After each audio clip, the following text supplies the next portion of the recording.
Good morning, students. Today we are going to start with a new chapter, Problem of Unemployment in India. First we will learn what is unemployment. Unemployment क्या है बेटा? Unemployment refers to a situation when all able and willing person of a country do not get suitable opportunities to work. It means जो लोग काम करना चाहते हैं और वो फिट है काम करने के लिए, उनको जॉब्स नहीं मिल रही, उनको बोला जाता है अनएम्प्लॉयड पर्सन्स. ठीक है. And the people who do not like to work, जो काम करना नहीं चाहते और जो काम करने के लिए फिट नहीं है, उसको हम अनएम्प्लॉयड में इंक्लूड नहीं करते. ठीक है. Now types of unemployment. First is structural unemployment. Structural unemployment क्या है बेटा? It is a type of an unemployment which happens due to difference in the skill of the workers available in the economy and the skills which are required by the employer. Structural employment वो है जब लोग unemployed हैं क्योंकि demand में change हो गए हैं. डिमांड में चेंज हो गया का मतलब क्या हो गया यहाँ पे बेटा? कि जो एम्प्लॉयर्स हैं उनको जिन लेबर्स की डिमांड है उनकी स्किल्स की, वो स्किल्स उन लेबर्स के पास नहीं है.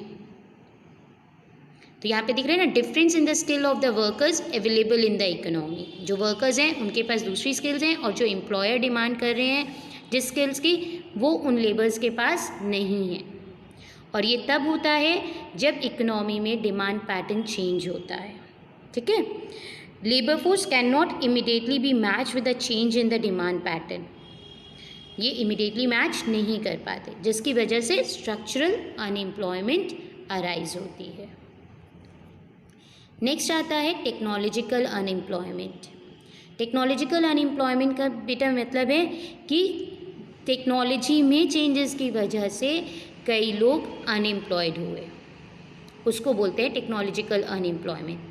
At the times of introducing new machinery, labor-saving devices, following a new method for the production may lead to the replacement of employees by machines.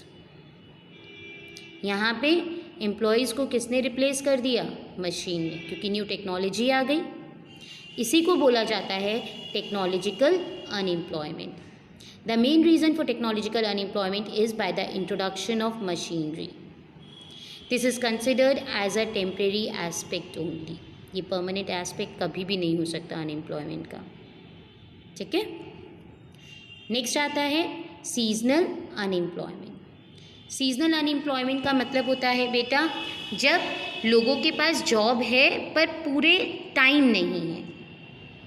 जैसे जो लोग एग्रीकल्चर में काम करते हैं उनके लिए वो सीजनल अनएम्प्लॉयमेंट होगी, बिकॉज जब एग्रीकल्चर में सोइंग का सीज़न है तो उस समय क्या होता है, ज़्यादा लोगों की रिक्वायरमेंट होती है, उन लोग के पास काम है. हार्वेस्टिंग का टाइम है तब काम है. मीनवाइल कोई काम नहीं है इतना ज़्यादा, तो वो लोग अनएम्प्लॉयड हो जाते हैं फॉर अ टाइम भी. तो उन सब सिचुएशन को सीजनल अनएम्प्लॉयमेंट बोला जाता है. Seasonal unemployment refers to the time period when the demand for the labour और the workforce is lower than normal under the certain conditions. However, such a situation is only temporary and employment reverts to normal thereafter. और जब वो दोबारा से उनके time period आता है तो फिर उनको जॉब मिल जाती है. For example, during winter season demand for ice cream falls. Winter season में आइसक्रीम की डिमांड कम हो जाती है, which leads to fall in the demand for the labour in the ice cream production. और जब उसकी डिमांड कम है तो उनके लेबर्स की भी डिमांड क्या हो जाएगी? कम हो जाएगी. बट दोबारा से जब समर सीज़न आएगा तो फिर आइसक्रीम लेबर्स की डिमांड हो जाएगी. तो ये टेम्परेरी डिमांड अनएम्प्लॉयमेंट होता है. ठीक है. I hope all these points are clear to you all. Thank you.